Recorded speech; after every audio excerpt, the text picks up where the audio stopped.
Thoughts on Jim Barnett? Hey, I used to hate Jim Barnett. I really did. Oh my God, all my lovely superstars. Everybody does the impression. And I want to say this about Jim Barnett.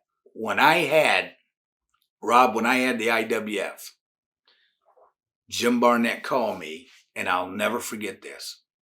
And my whole respect for Jim Barnett changed. When you look at what Jim Barnett did for the business, he did a lot of good for the business. He told me, he says, Eddie, my boy, he goes, I had nothing to do with what they did to you.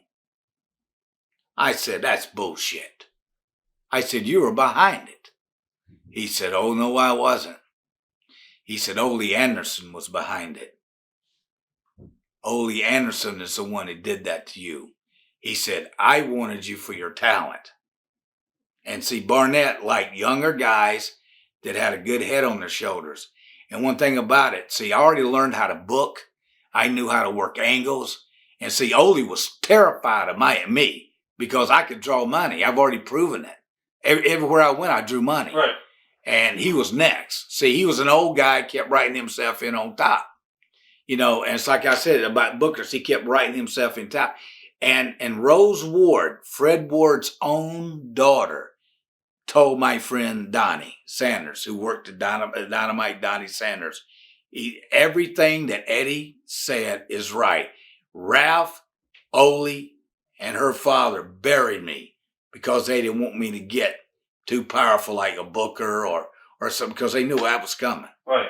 You know, I mean, I was groomed for that, from Wahoo to the Briscoes helped me, to everybody. I mean, and the Ron Fuller. I mean, they were grooming me to be somebody. You know what I mean? And I worked hard at it.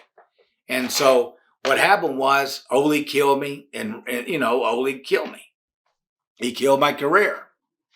And, you know, that's just wrong to do that to somebody. Not only me, he just did it to the guy who stood up to him. What was your first memories of meeting Olie? My first meeting of Olie was in Atlanta. I had gone in to do Atlanta TV. He was a big mouth, overbearing, tyrant, kind of just overbearing. I thought he was overrated, number one. I didn't think he could work as good as he thought he could work. A lot of people say Olie, was a bully. Do you consider him a bully? I consider him a bully, but not a badass bully. Like Bill Watts? Well, no, I consider two bullies that are badasses, Brody and David Schultz. All right. That they will actually whip your ass. How was Olie as a booker? You kind of... Oh, he sucked. Olie Anderson sucked as a booker. He was great at writing. And if you don't believe me, ask Buck Robley. He killed Atlanta. Olie killed Atlanta, Georgia. Then they brought in Robert Fuller, and he didn't do it. It was dead when Robert got there. He didn't even have a fair shot. Then so they called Buck Robley to come in and get the Omni back up to drawing again. And I mean, it was drawing like 12,000 people or less when Olie left, and that was unheard of. I mean, he was drawing $22,000 houses in the Omni. He almost killed it. So Buck went in, and so when Buck got it going again, what he wanted to do was he wanted to come back in and get the credit again, see? And Buck got the chance to say that to him at Fan Fest. He told him, Olie's telling him about all this. He said, Olie, you know good and well you killed Atlanta. You're the worst booker I ever seen. You killed Atlanta. Then you brought Robert Fuller in. It was already dead. And then they brought me in, and I got it back up. And then you wanted to come in and take my job. But he did tell that to Ole Anderson. What did Olie say? What's he going to say? He says, Buck, don't come out here telling them guys that. Buck said, I'll just shut up. You know it's the truth. And that was exact what happened. Did you like working for the Georgia territory? I was coming in and out. I liked Atlanta. I was coming in and out a lot. I did. I really enjoyed it. Georgia was a good territory. Olie Anderson was the one that killed it. Some of the talent that was there, I'm going to mention some names you could comment on. Kevin Sullivan. Oh, Kevin's a good guy. We did the XWF together. Dusty? Dusty's Dusty. Did you get along with him? I get along with Dusty. Yeah, Dusty has a fragile ego. Tommy Rich? Tommy Rich, I don't care for Tommy too much. He's a good talent, but personally, I'm not a real big Tommy Rich fan. Why is that? I just never got along with him. He has a fragile ego too. There's a lot of rumors speculating why he got the NWA title. Obviously related to Barnett and all. Do you believe any of those rumors? Well, I can tell you what the Sheik told me. Go ahead. And the Sheik told me that he was coming up at I think he stayed at the Colony, New Colony, whatever Barnett's house was. He was coming up the elevator and he saw Tommy Rich and Jim Barnett in bed. That's a quote. Don't quote. Eddy Mansfield didn't say that. The Sheik, Eddie Farhat, said that. And he said that not only to me, but to hundreds of other people. And I don't think Zib lied. But that's what was said. And that's what was told to me. You asked the question, that's what was told to me. And I'm not trying to dodge the question, but that's what was told to me. Memories of Paul Bosch. Paul Bosch was good. He was decent. He was a quirky kind of guy. Great payoff guy.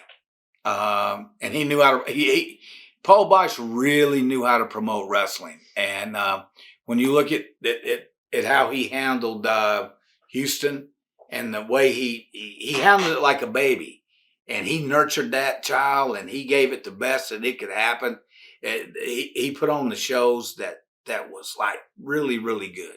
He brought Houston the best of the best each and every Friday night. It was a pleasure to work for him. Did you ever work for Mid-South for Watts at all, or no? No. Okay. I worked for Leroy McGirt. Okay. I mean, yeah, he was his competition, right? Well, I think Bill Watts stole the territory from Leroy, didn't he? Yeah. I mean, I don't really know. I came in with Jimmy Snuka, Paul Jones, George Scott. That's the only time I had anything to do with Tulsa or that area.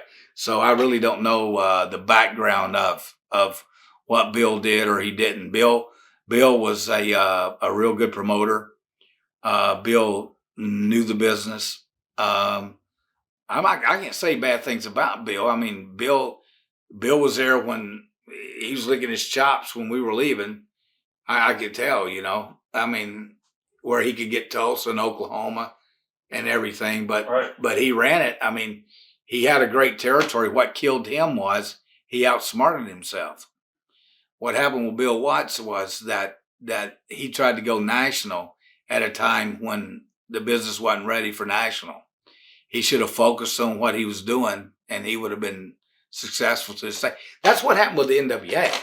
The NWA, if they would have focused on what is happening, what was happening then, instead of worrying about TBS and all this other, TBS wasn't the NWA. I mean, it wasn't. It was all the other territories that made up the thing. Right. But that's what happened. They ran and hide. Watch thousands of exclusive shoot interviews right now on TitleMatchNetwork.com.